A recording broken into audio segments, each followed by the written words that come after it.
तेरा अध्याय। So last chapter है। मैं थोड़ा सा जल्दी आ गया हूं क्योंकि 12 और 13 बहुत लंबा हो रहा था। मैंने सोचा अब इसको थोड़ा सा फास्ट करके इसको खत्म करते हैं, क्योंकि अब क्रिसमस भी आ रहा है। नहीं तो क्रिसमस में लोग आएंगे नहीं, तो उसके बाद ये जो पुराना है वो भूल जाएंगे। तो 13 अध्याय को जब आप पढ़ते हैं, सो आपको ना अब तक जो बातें आपने सीखी हैं, बहुत सारी बातें सीखी। 11 अध्याय में देखिए, 11 अध्याय में क्या दिया उसने? बहुत सारे एग्जाम्पल्स दिए जो विश्वास के एग्जाम्पल थे। हाबिल से शुरू किया, मैंने आपको बताया था 18 लोगों के नाम हैं। उसके अलावा बहुत से लोगों के लिखा है ना वहां पर कि और क्या कहूं, समय ही नहीं है। बाराक, है ना, गिदियोन, शिमशोन, दाऊद, है ना, नाम के अलावा भी बहुत सारे लोगों को वहां पर चित्रित किया गया है। कितनी स्त्रियों ने अपने बच्चों को जीवित पाया, राजाओं ने जीत लिए, युद्धों को जीत लिया। उनके नाम नहीं लिखे हैं, लेकिन बहुत सारे एग्जाम्पल विश्वास के दिए। और उसके बाद 12 अध्याय में हमने पढ़ा कि हमारी उस आत्मिक दौड़ में जिसमें हम दौड़ रहे हैं, उसका एनकरेजमेंट, जो उसका अनुग्रह है, वो हमें किस प्रकार एनकरेज करता है, हमें प्रोत्साहन देता है, जिससे हम इस दौड़ को सुखद तरीके से फिनिश कर सके और समाप्त कर सके। और जब इस 13 अध्याय में हम आते हैं तो हम देखते हैं कि जो विश्वास 11 अध्याय में हमने देखा, आशा की हुई वस्तुओं का निश्चय, अंधे की बातों का प्रमाण है, और जिस विश्वास से हम आत्मिक दौड़ को दौड़ रहे हैं, वो विश्वास हमारे दैनिक जीवन में किस प्रकार झलकना चाहिए, किस प्रकार दिखना चाहिए, ये वास्तव में 13 अध्याय है। आपको समझ में आया? यानी बाइबल को अगर आप पढ़ेंगे तो डॉक्ट्रिन्स, जो सिद्धांत हैं, वो कभी भी प्रैक्टिकल लाइफ, प्रैक्टिकलिटी के बिना पूरे नहीं होते, है ना। सिद्धांत, आपने देखा होगा बहुत सारे बच्चे हैं जो थ्योरी बहुत अच्छा करते हैं, लेकिन जब प्रैक्टिकल में आते हैं तो उनसे होता नहीं है। देखा होगा ना आपने, बहुत सारे बच्चे थ्योरी तो बहुत पढ़ लेते हैं लेकिन प्रैक्टिकल नहीं हो पाता। वो केमिस्ट्री की लैब में वो लेके बैठे रहते हैं, होता नहीं है उनसे। लेकिन जो मसीही जीवन में जो सिद्धांत हैं, वो हमारे व्यवहारिक जीवन में प्रैक्टिकली अप्लाई होने चाहिए। ये दोनों पैरेलल चलते हैं, अलग अलग नहीं चल सकते।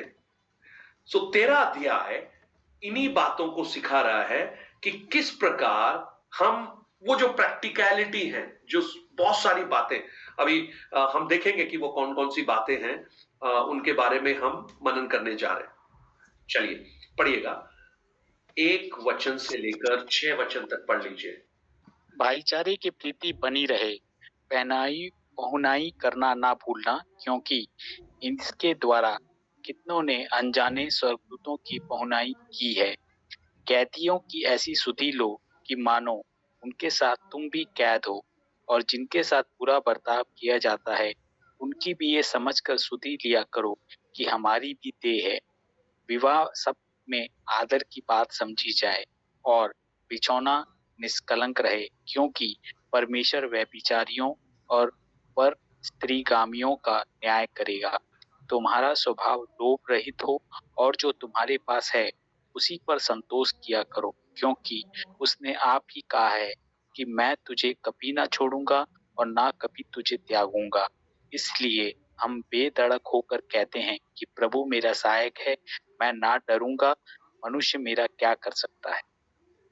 ओके, आप जब ये अध्याय जब पढ़ोगे ना, यहां पर मुख्य रूप से जो बातें जो हमारे रोजमर्रा के जीवन में, आत्मिक जीवन में होती हैं, एक हॉस्पिटैलिटी, है ना, पहनाई करना, पहुनाई। दूसरा मैरिज, मैरिज ये एक आज एक बहुत ही एक बड़ा एक सब्जेक्ट है जो सीखने की आवश्यकता है। फिर कुछ चर्च के ऑफिसर्स, जो चर्च के अलग अलग विभाग हैं, जो अलग अलग कार्यों को करने वाले जो लीडरशिप है, और ये मुख्य बातें हम इस अध्याय में सीखने जा रहे हैं। तो जब 1 से 6 तक अध्याय को आप पढ़ते हैं तो एक एक उसको आप शीर्षक दे सकते हैं कि एंजॉइंग ए स्पिरिचुअल फेलोशिप। एक आत्मिक संगति को एंजॉय करना। अब देखिए, पहला वचन क्या है? भाईचारे की प्रीति बनी रहे। आप मुझे बताइए, अगर भाईचारा नहीं होगा तो कौन सा स्पिरिचुअल फेलोशिप हम कर पाएंगे? आप चाहे वो घर में हो, चाहे चर्च में हो, चाहे आपके ऑफिस में हो। ये बहुत जरूरी है कि हम जो बातें हमने सीखी हैं अभी तक, उनको मद्देनजर रखते हुए, दो बातें कल मैंने आपको बताई थी, आपको याद होगा, जो मसीह यीशु की हाई प्रीस्टली मिनिस्ट्री से संबंधित है। कौन कौन सी है? पीस विद ऑल मेन, यानी शांति हरेक के साथ, और पवित्रता की खोज। अगर हम यीशु मसीह की हाई प्रीस्टली सेवकाई को देखते हैं, 7 अध्याय उसके पहले और दूसरे वचन को पढ़ेंगे तो वहां पर हम इस बात को देखते हैं। मल्कसदेक के बारे में लिखा है, उसका क्या लिखा है? उसके नाम के अनुसार धर्म का राजा है। He was king of righteousness and also he was king of peace, शांति का राजा। ये दो बातें हमारे जीवन में बहुत महत्वपूर्ण है। मेल मिलाप। प्रभु यीशु ने अपने चेलों के लिए प्रभु से प्रार्थना किया, पिता से प्रार्थना किया। भजन 133 में क्या लिखा है? कितना खूबसूरत है ना उसको पढ़ना। वहां पर वचन कहता है, क्या ही भली और मनोहर बात है कि भाई लोग आपस में मिले रहे, है ना? एक बार निकाल लीजिए, भजन संहिता 133 उसका पहला वचन। हम हमेशा उस पहले वचन को पढ़ के छोड़ देते हैं। देखो ये तो क्या, मैं पढ़ रहा हूं, हमें यह तो उस उत्तम तेल के समान है जो हारून के सिर पर डाला गया है और उसकी दाढ़ी पर से बहकर उसके वस्त्र की छोर तक पहुंच गया। वह हरमोन के उस ओस के समान है जो सियोन के पहाड़ों पर गिरती है। यहोवा ने तो वही सदा के जीवन की आशीष ठहराई है। परमेश्वर क्या कहता है? भली और मनोहर बात है कि भाई लोग आपस में मिले रहे। तो परमेश्वर ने तो अपनी इच्छा जाहिर कर दी। अब आप बताइए, आपको यह अच्छा लगता है कि नहीं लगता है कि हम परमेश्वर की इच्छा को पूरी करें? कैसे? मेलजोल के साथ। अगर आप भाइयों से मिले हुए हैं, आप शांति में हैं, एक दूसरे के साथ पीस में हैं, तो आप वास्तव में परमेश्वर की मंशा को पूरा कर रहे हैं, परमेश्वर की इच्छा को पूरा कर रहे हैं। और अगर आप पीसफुल नहीं है, पीसफुल का मतलब आपस में एक दूसरे के साथ भाईचारे की प्रीति नहीं है, तो आप परमेश्वर की इच्छा का विरोध कर रहे हैं। चाहे वो घर में हो, चाहे आपके एक्सटेंडेड फैमिली में हो, चाहे आपकी कलीसिया में हो, चाहे आपके वर्क स्टेशन में, कहीं भी क्यों ना हो। आपने चर्च में देखा होगा, कुछ लोग अपने अपने गुट बना लेते हैं, उसके बाद वो आपस में कुछ न कुछ करते रहते हैं। यानी वो परमेश्वर की जो कलीसिया है उसमें क्या करने की कोशिश कर रहे हैं? वो भाईचारे को खत्म करने की कोशिश कर रहे हैं। उसने ऐसा बोला था, इसने ऐसा किया था, वो देखो उसने तुम्हारे लिए ये बोला, इसने तुम्हारे लिए ये बोला। मैं आपको बताना चाहता हूं, ये परमेश्वर की इच्छा के विपरीत है। भाईचारे की प्रीति बनी रहे, एक दूसरे को अपने से उत्तम समझो, सबकी और सहनशीलता दिखाओ, जो कमजोर है उनको ढाढ़स दो, जो निर्बल है उन्हें उठाओ। यह है वास्तव में मसीही जीवन। मसीही जीवन यह नहीं है कि हम तगड़ा प्रचार करें और लोगों के सामने ये प्रकट करें कि हम बहुत आत्मिक हैं, हमारे पास बहुत ज्ञान है, लेकिन उस ज्ञान का आपने किया क्या अपने जीवन में, ये बहुत महत्वपूर्ण है। देखिए, जब हॉस्पिटैलिटी के बारे में, भाईचारे के बारे में बात कर रहा है, सबसे पहले भाईचारा बना रहे, है ना? इब्रानियों एक बार पढ़ लीजिए, पहला वचन 13 का 1। भाईचारे की प्रीति बनी रहे। भाईचारे की प्रीति बनी रहे। तो क्यों लिखना पड़ा लेखक को ऐसा? ये इसलिए लिखना पड़ा कि कहीं ना कहीं भाईचारे की प्रीति बनी नहीं है, इसलिए उसे आह्वान करना पड़ा कि भाईचारे की प्रीति बनी रहे।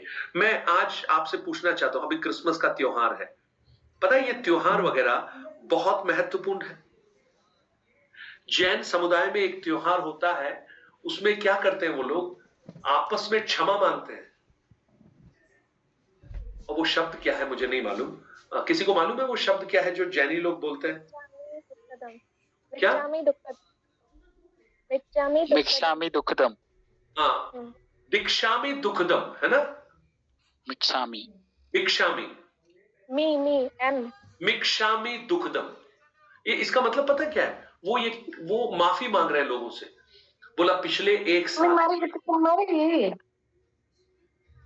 एक साल में अगर मेरे द्वारा आप मेरे व्यवहार में, मेरी बातचीत में, मेरे किसी आचरण में आपको अगर दुख पहुंचा है तो मैं आपसे क्षमा मांगता हूं। कम से कम इतना तो करते हैं। वो बात अलग है कि वो मन से कर रहे हैं या नहीं कर रहे हैं, या उसको एक सिर्फ ट्रेडिशन बना दिया है, लेकिन कम से कम इतना तो कर रहे हैं। लेकिन हम जो जीवित परमेश्वर को जानते हैं और हम उसकी आज्ञाओं को जानते हैं, क्या हम इस बात को करने में तत्पर हैं? मैं आपसे पूछना चाहता हूं, आपके घर में है ना, आपके पत्नी, आपके बच्चे, इनके अलावा आपके भाई होंगे, आपकी बहन होंगी, है ना, आपके भाई की पत्नी होगी, उनके बच्चे होंगे, बहन के होंगे, कोई होंगे। आप मुझे बताइए, क्या आप उन सबसे भाईचारे की प्रीति रखते हैं? अगर नहीं रखते हैं तो ये क्रिसमस का मौका बहुत अच्छा मौका है। आप केक लीजिए, उनको बुलाइए कॉफी पे, उनके पास जाइए और उनसे माफी मांगिए और बोलिए हमने सीखा है, हम इब्रानियों की पुस्तक पढ़ रहे हैं और वहां पर लिखा है भाईचारे की प्रीति बनी रहे। और जब आप ऐसा करेंगे ना, आप उसकी आशीषों को आप अपने जीवन में बहता हुआ देखेंगे। हम बहुत बार पता है हम अपने ईगोस की वजह से ऐसा नहीं कर पाते हैं। हमारा ईगो, हम क्यों बोले, गलती मेरी नहीं थी। मैं आपको कहूं, अगर 100% गलती आपकी नहीं थी, अगर उसके बावजूद अगर आपने जाके सॉरी बोला ना, वहां तो प्रभु इतना प्रसन्न होगा आपसे कि देखो इस बेटी ने, इस बेटे ने, इसने कुछ नहीं किया, फिर भी ये नहीं चाहता कि उसके भाई के मन में इसके प्रति कुछ द्वेष हो। ये जो परिवार है ना, वास्तव में एक स्वर्गिक परिवार को दर्शा रहा है। भजन 128 को जब आप पढ़ते हैं, जो परमेश्वर का भय मानता है उसके परिवार के बारे में लिखा है। और वास्तव में जो परिवार है ना, स्वर्ग की एक परिकल्पना है। स्वर्ग में क्या है? पिता, पुत्र, पवित्र आत्मा एक यूनिटी में है, तीनों एक साथ है। तो उसी प्रकार हमारे परिवार में कौन है? माता, पिता, बच्चे। वो जब त्रिएकत्व एक है, एक मन के हैं, तो यहां भी क्या होना चाहिए? एक मन। और जब ऐसा परिवार बनता है ना, तो उसको हम होली फैमिली बोल सकते हैं। होली पवित्र परिवार। और वहां पर उसके बारे में लिखा है, कितनी आशीषें लिखी है उस परिवार के बारे में। उनके बच्चे भी आशीषित हैं, है ना, उनकी पत्नी भी आशीषित है, उनके नाती पोते भी होंगे, उनकी आर्थिक आमदनी को प्रभु आशीषित करेगा, वो लंबी आयु को पाएंगे। वो सारी आशीषें वहां पर लिखी है। कहां? भाईचारे की प्रीति। मैं आपको प्रोत्साहन दे रहा हूं। देखो, प्रभु यीशु ने हमें जब देखा तो पता है क्या देखा? हम में पाप देखा, हम उससे विरुद्ध थे, हम परमेश्वर से मेल मिलाप में नहीं थे। लेकिन ये देखकर उसने ये नहीं कहा, अरे ये मुझसे दूर है, मैं क्यों जाऊं इनके पास में, जरूरत मेरी थोड़ी है, इनकी है, वो आए मेरे पास में। लेकिन उसके बावजूद वो स्वर्ग को छोड़कर हमारे पास आ गया। ये हमें क्या दर्शाता है? हम मेल मिलाप करें। इस क्रिसमस में अगर आपने मेल मिलाप किया ना, तो ये क्रिसमस आपका सार्थक हो जाएगा। Praise the Lord. करके देखिएगा, आपको वास्तव में क्रिसमस की खुशी एक अलग खुशी होगी। अभी तो आप सिर्फ केक खा के, प्रेज़ लॉर्ड। कोई करना ना चाहे तो क्या करें? नहीं, आप तो करो ना। हम देखो तो मैं करना। मैं आपको बताऊं, हम लोग हमेशा यही कहते हैं कि हम तो चाहते हैं, वो दूसरा नहीं चाहता, हाँ, वही तो। वो ना करना चाहे। लेकिन अगर वो ना करना चाहे तो भी क्या हम इनिशिएटिव ले सकते हैं? नहीं, हम तो बात करते हैं, लेकिन उन लोग नहीं करने से कैसे करेंगे? वही बोलती हूँ। कोई बात नहीं, आप तो कर रहे हो ना, आप करते रहो। हाँ, आप भी इसलिए मत करो फॉर्मेलिटी के लिए। देखो, मुझे पास्टर जी ने बोला एक बार जाके बोलूंगी, अगर उसने बात नहीं की तो फिर उसके बाद दोबारा मुंह नहीं देखूंगी। नहीं पास्टर जी ऐसे नहीं है। पतरस गया यीशु के पास, क्योंकि यीशु क्षमा के बारे में प्रचार कर रहे थे। तो पतरस ने कहा मैं जाके बोलता हूं, प्रभु कितनी बार, 7 बार क्षमा कर दूं ना? वो मतलब 7 बार उसको लग रहा था कि मैंने शायद बहुत बोल दिया है। यीशु बोलते बेटा 7 बार नहीं, 7 के 70 गुना बार। 7 तो छोड़ो, पतरस ने 7 करने की हिम्मत तो की, लेकिन हम एक भी करने के लिए तैयार है क्या? अभी अभी चर्च में आराधना करके आए, उसके बाद जब बाहर निकले तो क्या बोल रहे हैं पता है? तू जानता नहीं है मैं कौन था।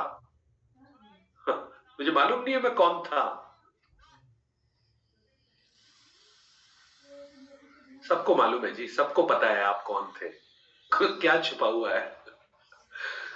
चलिए, और देखिए उसके बाद जब आप 1 से 6 तक पढ़ेंगे, वहां पर एक और चीज वहां पर लिख रहा है। हॉस्पिटैलिटी जो है ना, वो एक क्रिश्चियन लाइफ का एक बहुत ही अभिन्न हिस्सा है। हॉस्पिटैलिटी समझ गए ना? पहनुआई। कुछ लोग पता है क्या होते हैं, उनको आप बता दो कि हम आपके पास इतने बजे पहुंचेंगे, काफी दिन के बाद आप जा रहे हैं उनके घर में, तो वो बड़े खुश हैं आपके आने से। आप वहां पहुंच गए, और जब आप वहां घर में पहुंच गए तो उसके बाद वो कह रहे हैं थोड़ा सा बैठना, मैं दूध लेके आता हूं। उसके बाद चाय वाय पिलाया, उसके बाद पूछ रहे हैं अच्छा खाना तो खाओगे ना? भाई, ऐसे पूछने वाले आदमी के घर में खाना खाने का मन करेगा क्या? नहीं। मैं आपको कहूं, आप हॉस्पिटैलिटी में आप कुछ घरों को आप देखना, आपको ऐसा लगेगा यार ये क्या करते हैं। आप वहां पहुंचोगे और पहुंचते आपसे पूछेंगे नहीं, वो सब कुछ आपके सामने लाके रखना शुरू कर देंगे। और कुछ लोग ऐसे हैं, आप उनके पास 1 घंटा भी बैठ जाओगे, और जब बाहर निकल के आप अपने गाड़ी के पास पहुंच जाओगे, मोटरसाइकिल स्टार्ट भी कर लोगे, तब वो पूछेंगे अरे चाय तो पिया नहीं, चाय पियोगे ना? उसको पता है मोटरसाइकिल स्टार्ट हो चुकी है, अभी चले ही जाएंगे। मैं आपको कहूं, आप ना, एक Christian should be a good host. एक अच्छा होस्ट होना चाहिए। अच्छा होस्ट का मतलब, आपके घर में अगर कोई भी आ रहा है ना, पता है क्या क्या कह रहा है वहां पर? पहनुआई करना न भूलना, क्योंकि इसके द्वारा कितनों ने अनजाने स्वर्गदूतों की पहुनाई की है।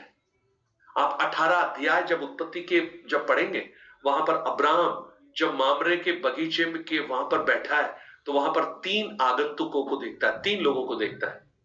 और जैसे ही देखता है उनको दंडवत करता है, और उनके पास जाता है और कहता है कि आओ विश्राम करो, अब थोड़ा खाना खा के जाना। और उसके बाद अपनी पत्नी सारा को बोलता है लोग आए हैं खाना बनाओ। आप मुझे बताइए, मान न मान मैं तेरा मेहमान। आज की सारा होती तो बोलती पता नहीं कहां कहां से पकड़ के लेके आते हैं, कौन है जानते भी हैं, इनको तो बोलना ही है, करना तो हमको है। ये तो वहां बैठ के ठहाके मारेंगे उनके साथ में, यहां प्याज आलू टमाटर मैं कर रही होंगी यहां पे। लेकिन आप देखो वो सारा को 3 लोगों के लिए बछड़ा बढ़िया वाला खाना बनाया, और पता क्या हुआ? ये स्वर्गदूत थे। प्रभु यीशु ने कहा कि मैं तुम्हारे पास आया था, मैं भूखा था तुमने मुझे खाना नहीं खिलाया, मैं नंगा था तुमने मुझे कपड़े नहीं दिए। तो लोग कह रहे अरे आप कब आए हमारे पास? तो बोले मैं तो आया था, तुमने मुझे पहचाना ही नहीं। वो जो कंगाल जो आया था ना, वो मैं ही तो था। अब आप सोच लीजिए, हमने शायद कितनी बार ऐसे अवसर को खो दिया होगा। और मैं आपको कहूं, जब कोई मेहमान आए ना, तो आप कम से कम ऐसे बर्तन में खाना खिलाना जो अच्छा लगे, प्रेजेंटेबल हो। ऐसे कप में मत पिलाओ कि वो आदमी पीने से भी कतराए, यार बोले यार बेचारे क्या परेशानी में है ये। और कुछ लोग चाय देते हैं, ऐसे देते हैं जैसे दवाई दे रहे हो। अरे करना है तो दिल खोल के करो ना। केरल में ऐसा हुआ है, एक बड़े पास्टर थे, उनका वो बहुत लंबे चौड़े थे। तो एक घर में गए, उनको चाय दी, छोटे से कप में चाय दी। तो वो ऐसे बहुत चाय पीने वाले थे, लोगों को मालूम था। तो उन्होंने वो घर की जो आंटी थी उनको देख के बोला, अच्छा ये क्या है? बोले चाय है। तो उन्होंने बोला हाँ हाँ डाल देना, आंख में डाल देना। बोले दवाई। You be a good good host. कुछ घरों में आपको आनंद आता है जाते हुए। वो कुछ नहीं है ना, तो अरे नहीं पास्टर रुको, हम अभी मंगाते हैं, आप खाना खा के जाएंगे। नहीं नहीं नहीं, हमको नहीं खाना। नहीं आपको खा के जाना पड़ेगा, नहीं तो नहीं भेजेंगे आपको। कई बार हम जाते हैं, हमें लगता है कि उस घर में खाना मिलेगा, तो लेकिन हम वहां से बेरंग होके वापस आ जाते हैं। तो कई बार प्रभु हमको सिखाता भी है बहुत सारी बातों को। सो पहनुआई करना न भूलना, क्योंकि कितनों ने अनजाने स्वर्गदूतों की पहनुआई की है। और देखिए, कैदियों की ऐसी सुधि लो मानो उनके साथ तुम भी कैदी हो। पता है ये क्या दर्शाता है? ये जो दुखी हो ना, उनके साथ आप उनके दुख में मिल जाओ, उनके साथ में। मैं आपको कहूं, अगर आप किसी के शादी में ना जा पाए कोई बात नहीं, लेकिन उस घर में अगर कोई हादसा हुआ है, आप जरूर पहुंचना, दुख में जरूर खड़े होना। क्योंकि खुशी में आप खड़े होंगे, शायद लोग आपको इतना याद नहीं रखेंगे, लेकिन अगर दुख की घड़ी में आप उनके साथ खड़े हुए, वो आपको हमेशा याद रखेंगे। सो ये कुछ प्रैक्टिकल एस्पेक्ट है जो इब्रानियों 13 अध्याय में वो हमें सिखाने की कोशिश कर रहा है। देखिए, और जिनके साथ बुरा बर्ताव किया जाता है, उनकी भी यह समझकर सुधि लिया करो कि हमारी ही देह है। आप कलीसिया में जब बहुत सारे लोग आते हैं, अलग अलग तरह के लोग आते हैं। कोई अब बड़ी कार में बैठ के आता है ना, कोई शायद अभी भी मारुति 800 में आता होगा, कोई मोटरसाइकिल से आ रहा होगा, कोई स्कूटर से आ रहा होगा, हो सकता है कोई साइकिल से ही आ रहा होगा। और बहुत से लोग तो कुछ ही नहीं है उनके पास में, वो बेचारे वो ऑटो से या कैसे भी आ रहे होंगे। बहुत से लोग अच्छी साड़ी पहन के आ रहे होंगे, अच्छे सूट पहन के आ रहे होंगे। लेकिन बहुत से लोग, हो सकता है आप देखें, उनको गमछा गले में पड़ा हुआ है और पुराने से वस्त्र हैं, उनके पास है ही नहीं, वो पहन के आते होंगे। तो आप मुझे बताइए, आप किन के साथ मिलना पसंद करेंगे? सब लोग उनके पास जाएंगे जो इन्फ्लुएंशियल है। लेकिन मैं आपको कहूं, वो जो दूसरे हैं ना, वो भी तो उसी मसीह की देह का हिस्सा है। कोई फर्क थोड़ी है। ये फर्क तो यहां हम देखते हैं ना, प्रभु ने कोई फर्क नहीं देखा उनमें। सो कह रहा है, जो जिनकी सुधि नहीं ली जाती है, बुरा बर्ताव होता, उनकी भी सुधि लो, क्योंकि वो भी हमारी ही देह है। सो ये सब प्रैक्टिकल चर्च एप्लीकेशंस है जो लेखक हमें सिखा रहा है। और फिर विवाह सब में आदर की बात समझी जाए और बिछौना निष्कलंक हो, क्योंकि परमेश्वर व्यभिचारियों और परस्त्रीगामियों का न्याय करेगा। You know, marriage should be honourable, क्योंकि मैरिज किसने बनाई? परमेश्वर ने बनाई।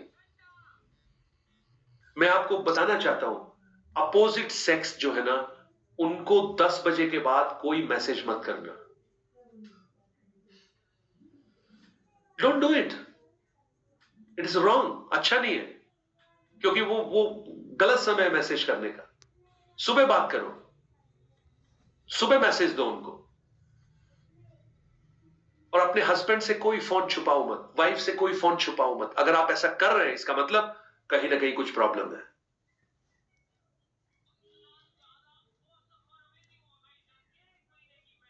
कई बार बहुत पुराने, आजकल फेसबुक है ना, फेसबुक का जमाना है, पुरानी समय में न जाने क्या क्या हुआ होगा, आज वो ढूंढ ढूंढ के आप तक पहुंच गए, आप उन तक पहुंच गए, उसके बाद थोड़ा थोड़ा बात करना शुरू किया। ये बातें पता कैसे होती हैं, धीरे धीरे बातें होना शुरू होती हैं, कैसे हो कैसे हो, फिर आज तो आप बड़े अच्छे लग रहे हो। अरे बस अब ये जैसे ये समझ आने लगे ना, ये बस वहीं से कट हो जाना वहां से। हु आर यू टू से अच्छे लग रहे हो, हु आर यू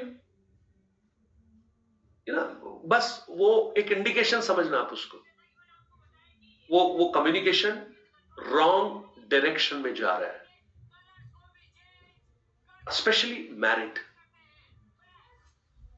बिकॉज हमारा जो मैरिज है वो परमेश्वर ने इंस्टीट्यूट किया है, वहां पर एक ऑनर होना चाहिए, पति पत्नी है ना, पति और पत्नी ये दोनों एक दूसरे के पूरक हैं। पत्नी का शरीर पति का है, पति का शरीर पत्नी का है, किसी और का नहीं होना चाहिए। So these are very practical thing जो हमें सीखना है और हमें उनको इंप्लीमेंट करना है।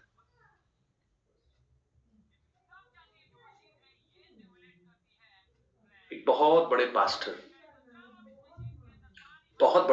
हैं, मुझे अभी पता लगा कुछ समय पहले, बहुत अच्छी खूबसूरत पत्नी उनकी, बहुत अच्छे बच्चे, किसी मीटिंग में गए, कोई प्रार्थना करवाने के लिए आई मीटिंग में, अब वो प्रार्थना करते करते अभी उनकी वो पत्नी बन गई और पहली पत्नी को डिवोर्स कर दिया और अभी भी मिनिस्ट्री चल रही है उनकी बढ़िया वाली। आप मुझे बताइए ये कौन सी मिनिस्ट्री है, कौन सी सेवा है ये? सो बी वेरी केयरफुल। हमारा जो मैरिज जो होता है ना, ये इसको मैं बोलता हूं कांच जैसा होता है। ये टूटने के बाद आप चिपका तो सकते हैं, लेकिन उसमें निशान हमेशा दिखेंगे। So your marriage should be honourable in all, right? So 2154 हो गया, तो कुछ बातें आप उस अध्याय को पढ़ लेना, मैं कल उसको मैं फिनिश कर दूंगा। हम लोग 13 चैप्टर फिनिश कर देंगे। और ये प्रैक्टिकल बातें, चर्च में जो लीडरशिप है उसके कैसे अधीन में रहना है, कैसे चर्च में एक्टिविटीज करनी है, ये सारी बातें इस अध्याय में लिखी हुई हैं। सो कुछ बातें हमने सीखी आज, और अगर आप कुछ और पूछना चाहते हैं तो आप पूछ सकते हैं, थोड़ा सा समय है हमारे पास। मैं भी अभी सीधा 9:15 पे एक मीटिंग से ही आ रहा हूं, एक दूसरी मीटिंग में था, वहां से मैं सीधा दौड़ के आया। Any questions? आओ हम वाद विवाद करें। तुम्हारे पाप चाहे लाल रंग के भी क्यों ना हो, मैं उन्हें धोकर हिम के समान श्वेत करूंगा। और पाप के बारे में तो परमेश्वर का वचन क्या कहता है? उसने हमारे पापों को पीठ पीछे फेंक दिया है, समुद्र की गहराइयों में फेंक दिया है, वो फिर कभी स्मरण नहीं करता है। तो ये क्षमा के बारे में नहीं लिखा है, ये उस अनुग्रह से वंचित रहने के बारे में लिखा है। जी भैया, उसे फिर वापस वो अधिकार मिला ही नहीं पहलौठे का ना? No no no, it's gone, जी गॉन भैया। फॉरएवर। जी भैया। उसके बाद भी वो जिंदा रहा, उसके बाद भी वो पिता के लिए शिकार करता रहा होगा, लेकिन उसका जो एक्चुअली इजराइल में जो यहूदी परंपरा में जो पहलोटा होता था ना, फर्स्ट बॉर्न, उसको स्पेशल प्रिविलेजेस थे, उसको एक्स्ट्रा मिलता था सबसे, और वो उस समाज में बहुत ही प्रतिष्ठित माना जाता था, और वो परमेश्वर की ओर से चुना। आप देखिए पहलोटा, यीशु के बारे में लिखा है, वो परमेश्वर का पहलोटा। Pastor ji, praise the lord, Mohit बोल रहा हूँ।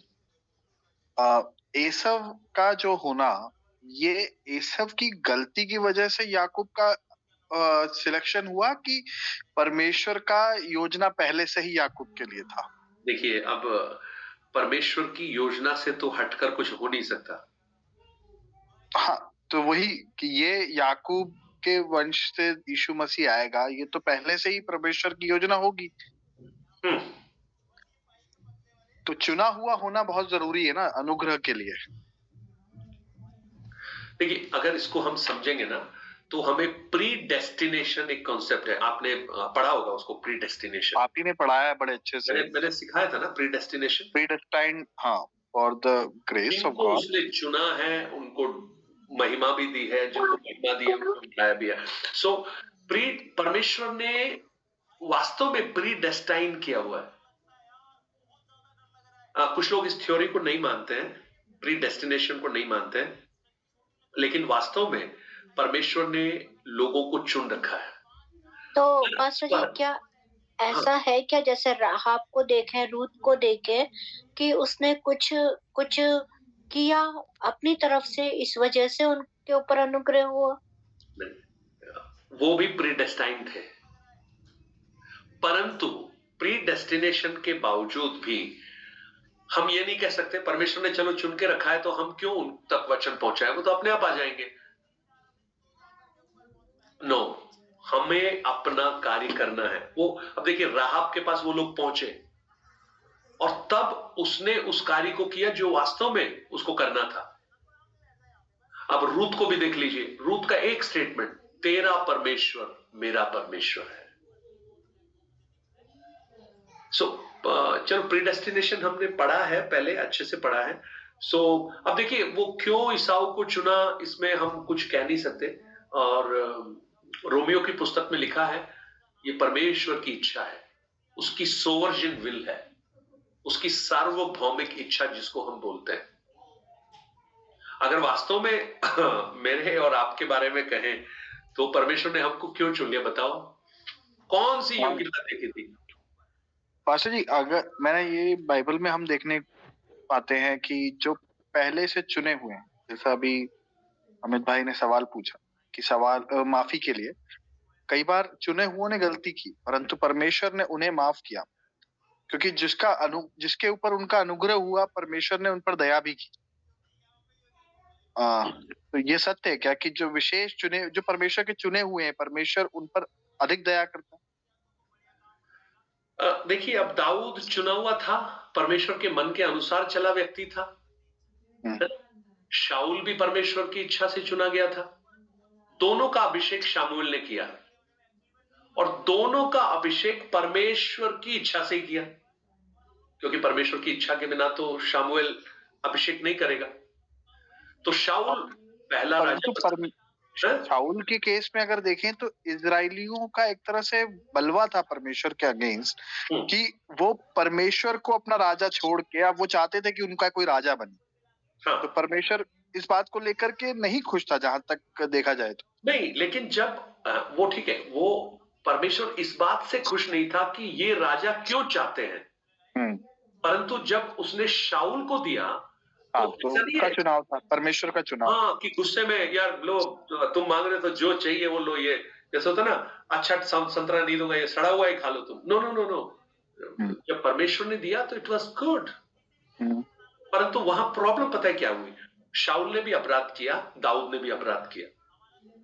यहाँ दिल का फर्क आ गया है। हाँ, वो जो रिपेंटेंस था ना, उसमें प्रॉब्लम था, और आज भी वो प्रॉब्लम है। वो जो मन फिराव जो है ना। तो सर जी, हाँ सर जी, जैसे आपने अभी बताया कि एक पास्टर ने दूसरी पत्नी रख लिया, अगर उसको फिर से अगर पश्चाताप करना होगा और फिर से अगर अच्छा बनना होगा परमेश्वर की नजर में, तो कैसे बनेगा वो? अब क्या वो वापस उसको छोड़ के फिर दोबारा से इससे शादी करे? मतलब वो जो जिससे दूसरी शादी की है उसको थोड़े दिन के बाद में बोले कि मुझे पश्चाताप हो रहा है, मैं तुझे वापस से छोड़ रहा हूं, तू अपने वापस से पुराने पति के पास चली जा, और मेरी जिसने दूसरी शादी शायद की है नहीं की है, मैं उसको वापस ला रहा हूं, तो अब क्या बोलेंगे इसको? सर उसको तो वचन पता थे, वो तो फिर भी गलती कर रहा है। दे आर कार्नल मैन है वो। अरे बाइबल में बाइबल इस बात को कहती है जो अध्यक्ष होना चाहता है वो एक पत्नी का पति। ये पढ़ा हुआ है वचन, को प्रचार भी किए होंगे उन्होंने, परंतु वो सब भूल गए, अभी कार्नल बन गए, संसारिक बन गए। और यही तो हुआ ईसाऊ के साथ में। ईसाऊ संसारिक बन गया, खाना खाएं पिए ऐश करें, तो थोड़ा सा खाना अगर हम थैंक यू सर उत्तर देने के लिए। हेलो मास्टर जी, हमारा भी आपसे एक सवाल है। सवाल हमारा ये है मास्टर जी कि तुम्हारी हर गलती माफ की जाएगी, मगर पवित्र आत्मा के खिलाफ बोला गया वो माफ नहीं होगा। इसका क्या अर्थ है? देखिए, आप जब 5वां अध्याय पढ़ते हैं ना, 5वां अध्याय जब प्रेरितों का पुस्तक पढ़ते हैं, वहां पर जब हनन्ना और सफीरा ने जब अपनी भूमि को बेचा, एक बार निकाल लीजिए वहां पर उस वचन को एक बार पढ़ लीजिए। प्रेरितों की पुस्तक उसका 5वां अध्याय।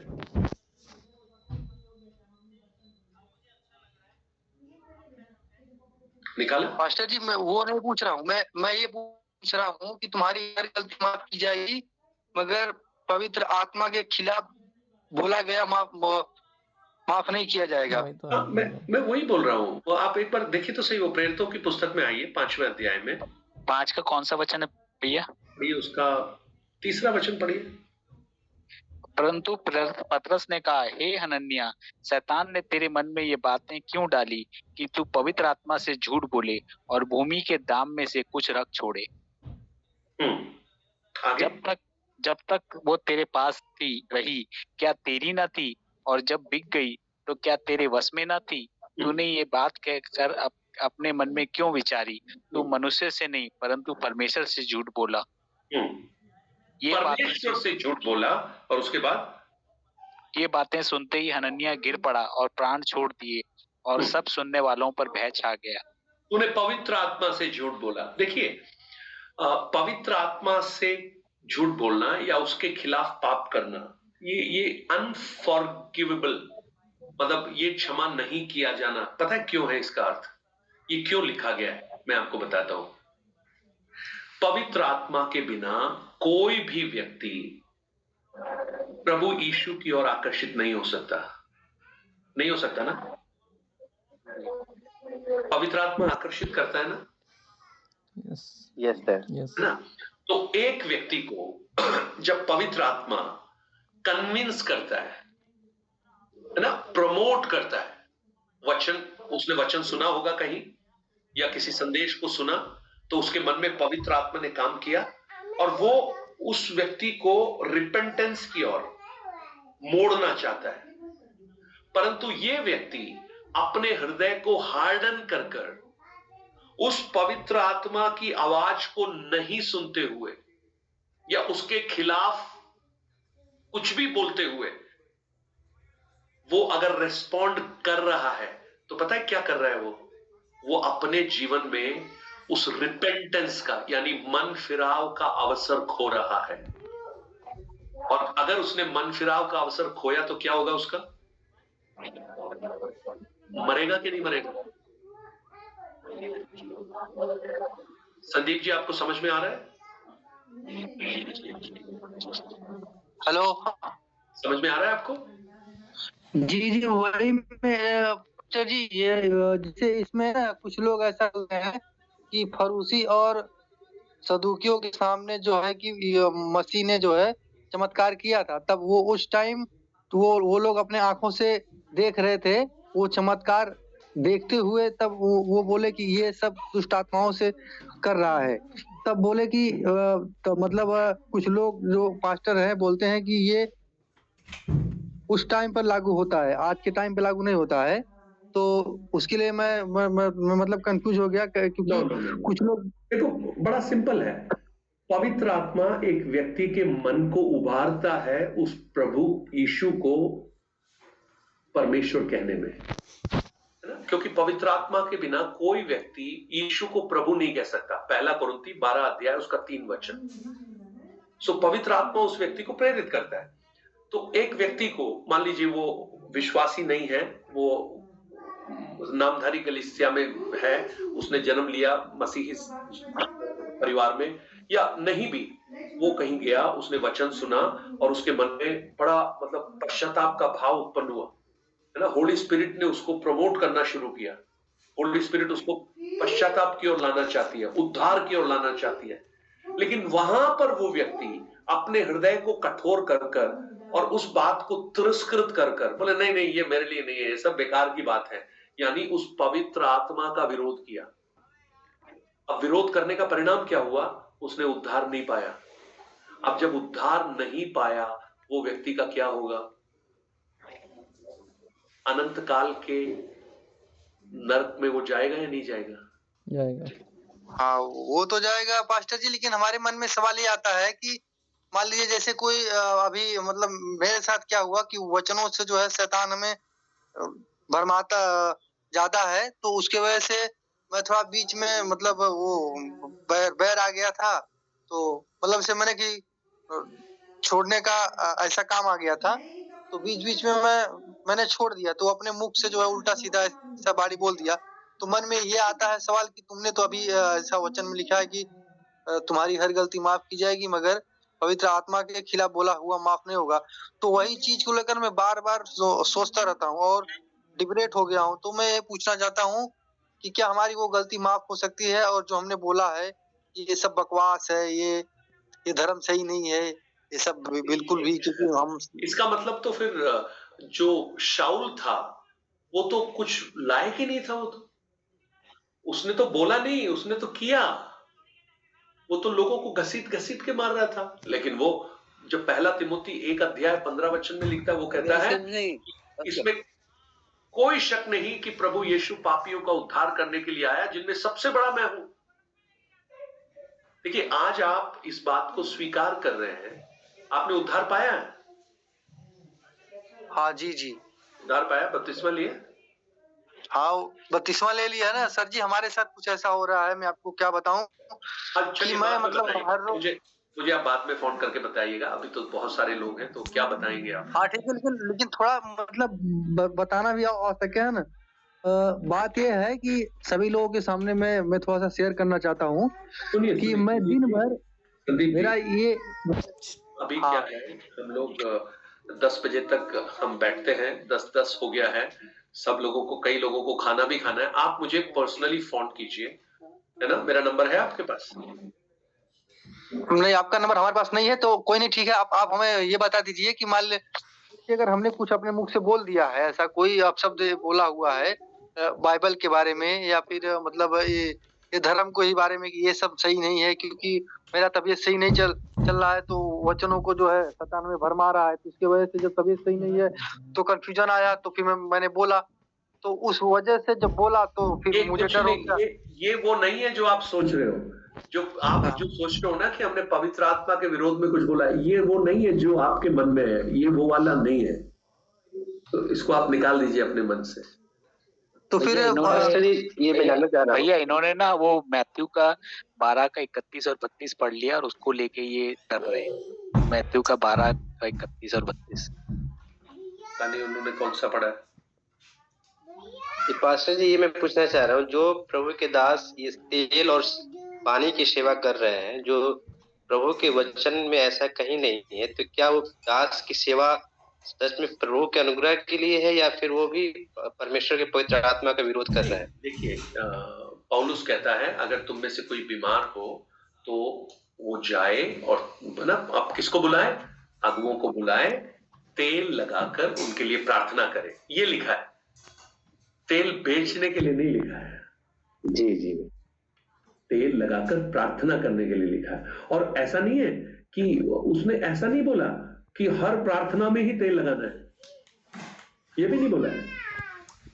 अभी क्या प्रॉब्लम होता है, जब हम लोग जब कन्वेंशंस में जाते हैं तो वहां लोग पानी लेके आ जाते हैं, तेल लेके आ जाते हैं, बोले प्रार्थना करो इन पर। तो ऐसा लगता है कि उनको उस तेल पे भरोसा है। चलिए, उनके इनोसेंट विश्वास के लिए मैं प्रभु को धन्यवाद देता हूँ, जो बिल्कुल नए हैं उनके लिए तो ठीक है। लेकिन एक विश्वास में मजबूत होने के बाद में जो कहते हैं कि हम इतने सालों से हैं, उनके लिए ये सब बातें, तेल बेचा जा रहा है, खरीदा जा रहा है, पानी बेच रहे हैं, यरूशलेम का पानी है, फिर तो क्या फर्क पड़ गया? गंगा का पानी और यरूशलेम का पानी, क्या फर्क पड़ा? दोनों में फर्क है क्या कोई?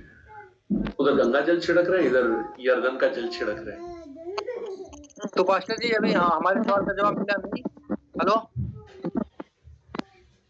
बोलिए। भाई संदीप भाई बात नंबर देंगे, बात करना। एक सेकंड भैया, थोड़ा मुझे अभी वो जवाब नहीं मिला है ना, इसके लिए थोड़ा पूछ लेने दीजिए। ये मरकुस का ये वचन है, परंतु कोई मनुष्य किसी बलवंत के घर में घुसकर उसका माल नहीं लूट सकता जब तक कि वह पहले उस बलवंत को बांध न ले। अभी आपने अपना प्रश्न, उसका जवाब नहीं मिला, आपने दूसरा प्रश्न पूछ लिया। हाँ, ये यही है कि मैं तुमसे सच सच कहता हूँ कि मनुष्यों की सब पाप जो है माफ किया जा सकता है, मगर पवित्र आत्मा के विरुद्ध निंदा करे वो कभी क्षमा नहीं होगा। तो यही मेरा सवाल यही है। तो मैंने आपको जवाब दिया, आपको नहीं समझ में आया? नहीं, आपको नहीं समझ में आया? तो इसलिए तो पूछ रहा हूँ ना दोबारा कि अगर जैसे ये पाप तो हमारा क्षमा होगा कि नहीं? आपने किया है पवित्र आत्मा के विरुद्ध पाप? यही से उल्टा सीधा ऐसे बोला हूँ कि ये सब बकवास है, ये सब गलत है। मैंने आपको कहा ये वो पाप नहीं है जो क्षमा ना किया जाए।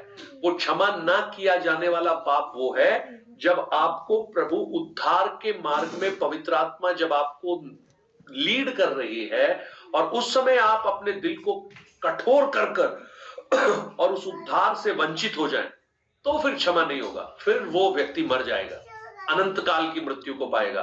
तो आप तो मुझसे अभी बात कर रहे हैं, इसका मतलब है आप उन सब चीजों में तो नहीं है, तो ये पाप वो नहीं है जो आप सोच रहे हैं। अच्छा, तो पास्टर मान लीजिए अगर बीच में हमारा जैसे पवित्र आत्मा अगर ऐसा कुछ हो गया, फिर बाद में मैंने स्वीकार कर लिया, तब तो कोई दिक्कत नहीं है ना। इसके बीच में पवित्र आत्मा हमारे मन में बोला कि ये चीज मत करो, तो मैंने उसको कर लिया, फिर बाद में अगर स्वीकार करना चाहूँ तब तो ऐसा कोई गड़बड़ी नहीं है ना। तो पवित्र आत्मा थोड़ी बोल रहा है कि मत करो फिर करो, एक ही आत्मा दो बात थोड़ी बोलेगी। संदीप जी आप जाके आज आनंद कीजिए, क्योंकि आपको ये क्लैरिटी मिल गया कि आपको जो लग रहा था गिल्ट मन में वो चला गया, आपका भाव अब क्लियर हो गया। अब आपको परमेश्वर ने बता दिया कि आपको ये पाप क्षमा हो रखे हैं। आपको अच्छा है क्योंकि आपको मन में आया। जी आपको परेशान होने की अब लेकिन इस बात पे डाउट मत करना, इस बात पे डाउट मत करना कि आपके पाप क्षमा नहीं हुए। कोई भी कहे तो बोलना मेरे पाप क्षमा हुए, लेकिन ईमानदारी से विश्वास करना। जी ठीक है भैया, जय मसीह की। चलिए लेट्स प्रे।